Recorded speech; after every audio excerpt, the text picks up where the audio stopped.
Olá, seja bem-vindo ao canal Médio Moço Plaza, eu sou aqui no alojamento U Malamen e hoje na nossa aula de Fisiologia faremos um breve resumo da Fisiologia Respiratória. Concretamente falaremos da pressão transpulmonar, dos volumes de capacidades pulmonar e acerca das pressões de oxigênio e dióxido de carbono. Falaremos de como são as pressões a nível do ar atmosférico, ar alveolar e como estão essas pressões de oxigênio e dióxido de carbono no sangue arterial e no sangue venoso. E por fim, falaremos do mecanismo de transporte destes dois gases, do oxigênio e do dióxido de carbono.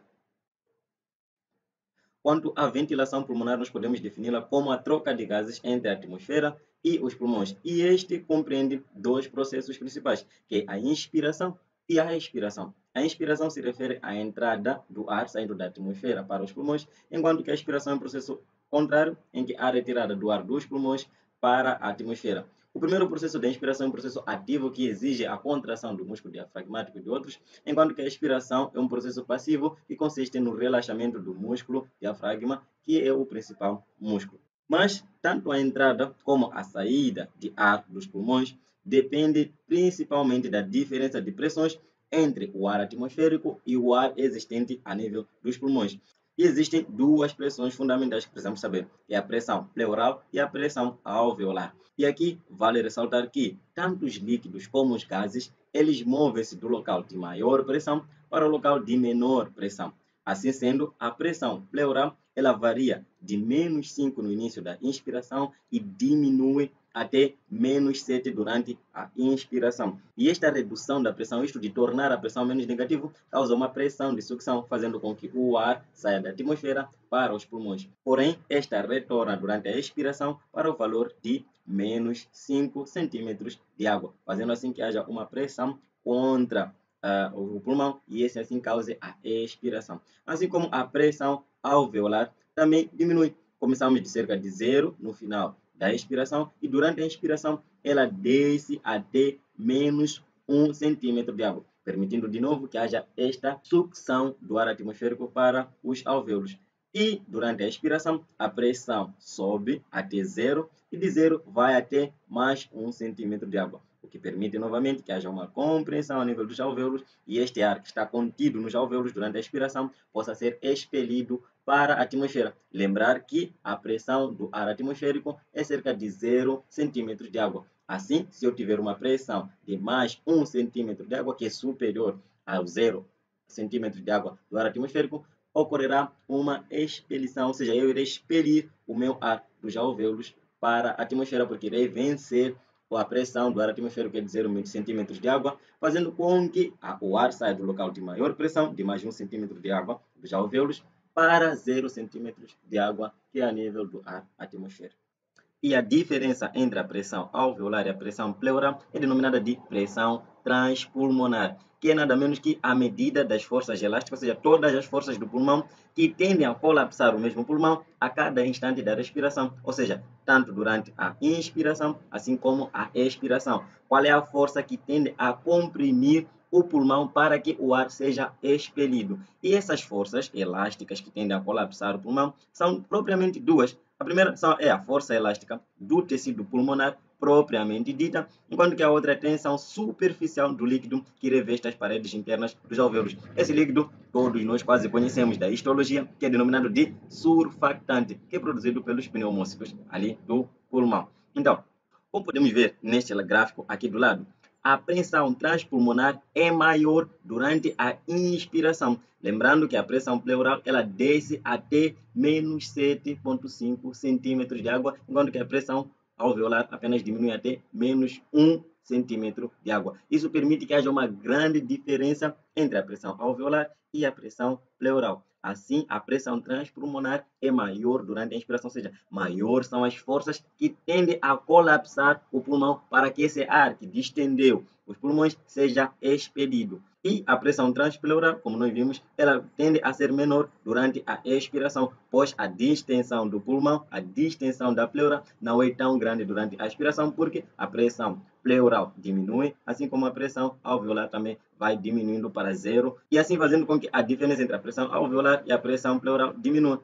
Essas diferenças de pressões verificadas durante a inspiração, assim como a expiração, permitem-nos a entrada ou a saída de ar. E esse ar que entra ou sai a nível dos pulmões é medido através de volumes. E existem 4 volumes importantes que nós veremos mais adiante. Assim como a soma dos volumes pode nos dar uma visão geral de qual é a capacidade do pulmão reter ar durante a inspiração, qual é a capacidade total do pulmão de ter ar tanto durante a inspiração, assim como a expiração. E como já me referi, o volume se refere à quantidade de ar tanto na inspiração, assim como a expiração. E temos fundamentalmente 4 volumes: o volume corrente, o volume de reserva inspiratória, o volume de reserva expiratória e o volume residual. Fixe-se nos nomes, os nomes são muito importantes e acabam nos dando uma determinada visão. O volume corrente é aquilo que corre normalmente durante uma respiração normal. Respiração, lembrando que compreende a inspiração, assim como a expiração. Nesse gráfico aqui, separado por esses tracejados, nós temos o volume corrente. Como podemos ver, o volume corrente é de 500 ml. Essa é a quantidade de ar que entra durante a inspiração e a quantidade de ar que sai durante a expiração numa respiração normal, sem estar em exercício, sem estar a forçar. E temos o volume de reserva inspiratória. Qual é a quantidade de ar extra que eu posso colocar acima do volume corrente? Ou seja, eu já inspirei 500 ml. Quanto é que eu posso inspirar mais? Ou seja, depois dos 500 ml, eu posso inspirar mais 3.000 ml de ar.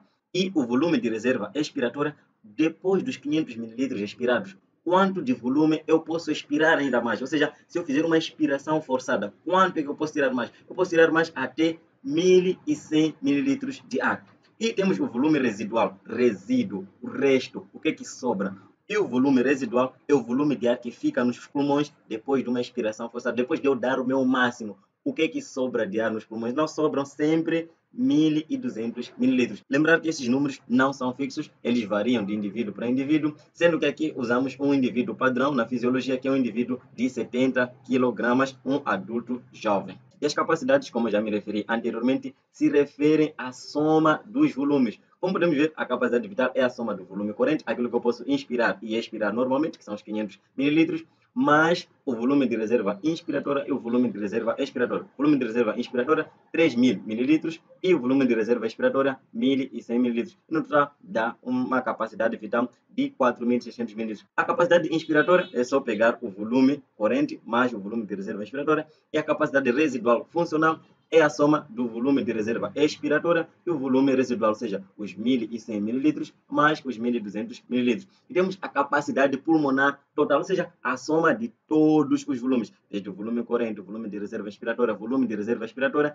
e o volume residual, ou seja, o máximo de volume que os pulmões podem ser expandidos. E essa capacidade pulmonar total que vai vos acompanhar em toda a vossa vida, em toda a prática clínica. E como estamos a falar de ventilação e de volumes pulmonares, um dos termos que é importante saber é o volume minuto. O volume minuto se refere à quantidade de ar novo que é movido para os pulmões em 1 minuto.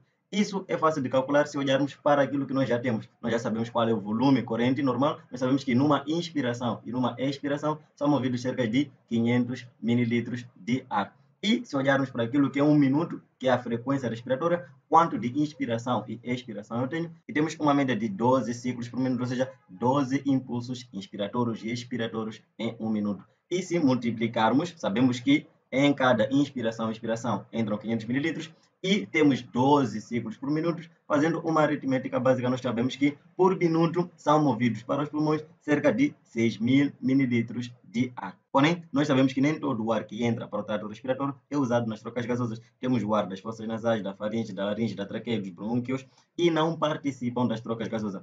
Todo esse espaço é denominado de espaço morto e tem um volume em geral de 150 ml. Mas cada um pode calcular o seu espaço morto anatômico, que em geral compreende 10 ml por cada quilograma de peso. Só multiplicar o seu peso vezes os 10 ml. O novo ar que entrou, o volume por minuto, 6.000 ml de ar que entram por minuto, apenas aquele que chega nos sacos alveolares e nos bronquíolos respiratórios é que participa das trocas gasosas. E então, é este ar que nós precisamos quantificar em 1 minuto qual é o ar novo que participa das trocas gasosas. E para isso temos esta fórmula básica, que é a ventilação alveolar por minuto. Então fazemos a frequência respiratória vezes abrir parênteses. Primeiro calculamos o que está dentro de parênteses. que é o volume corrente, dos 500 ml, tiramos 150 ml, que é o volume que corresponde ao espaço morto anatômico. Ou seja, dos 500 ml apenas ficamos com 350 ml. E é desse 350 ml que nós multiplicamos com os 12 ciclos por minuto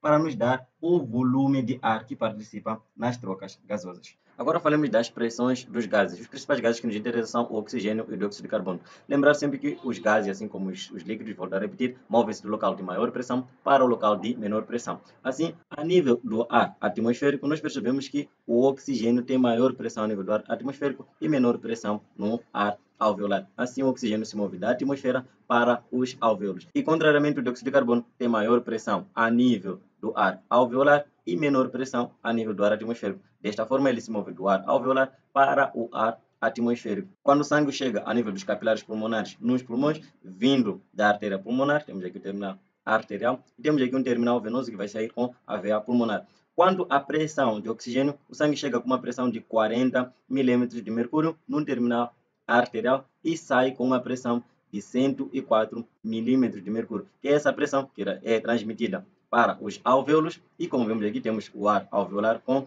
104 milímetros de mercúrio. E quando a pressão de dióxido de carbono no terminal arterial, ou seja, do sangue venoso, que chega da artéria pulmonar para os pulmões, vem com uma pressão de 45 milímetros de mercúrio e sai pelo terminal venoso, ou seja, aquele que é o sangue oxigenado, o sangue arterial, com uma pressão de 40 milímetros de mercúrio. E essa pressão de 40 milímetros de mercúrio que é transmitida para o alvéolo, que depois é refletida a nível do ar alveolar.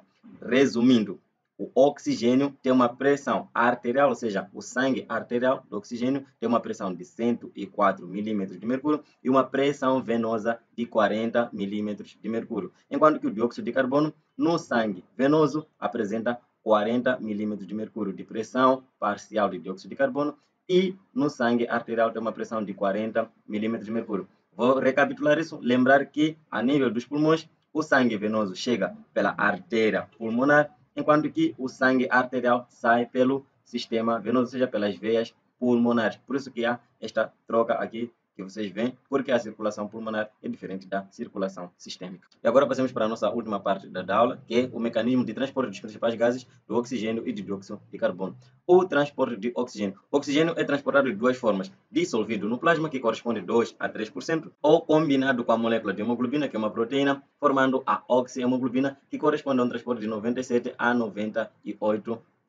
Porém, a pressão parcial de oxigênio que nós vimos lá atrás, que no sangue arterial é de 104 milímetros de mercúrio, é dado unicamente pela forma dissolvida a nível do plasma. E é essa forma que promove a difusão de oxigênio. A parte combinada, a hemoglobina, não contribui para a pressão parcial. E lembrar que este 97% a 98% de oxigênio que é transportado corresponde a 19,4 milímetros de oxigênio que são transportados em cada 100 mililitros de sangue.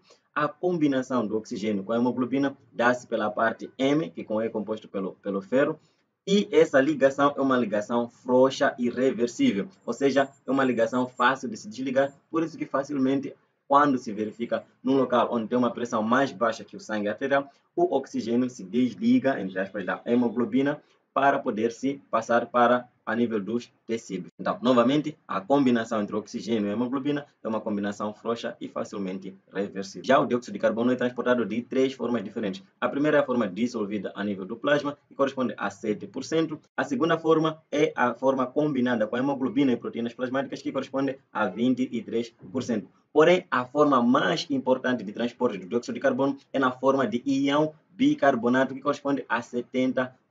Esta forma de íon bicarbonato é permitida graças à presença de uma enzima contida nas hemácias, que é uma enzima denominada de anidrase carbônica. Essa enzima permite converter. Esta enzima permite uma reação entre o dióxido de carbono e a água, formando o ácido carbônico. Depois ocorre uma segunda reação de ionização do ácido carbônico em íons hidrogênio, ou seja, íons H+, mais o ânion bicarbonato. E esse bicarbonato é transportado até os pulmões, onde depois ocorre a reação reversível e é dissociado em água e dióxido de carbono. O dióxido de carbono é expelido para o ar alveolar e daí para o exterior. Então, recapitulando, As formas de transporte de dióxido de carbono são essas três. A forma dissolvida, na forma de dióxido de carbono, corresponde a 7%. Na forma combinada com a hemoglobina e outras proteínas plasmáticas, que corresponde a 23%. E a principal forma é na forma de íon bicarbonato, que corresponde a 70%.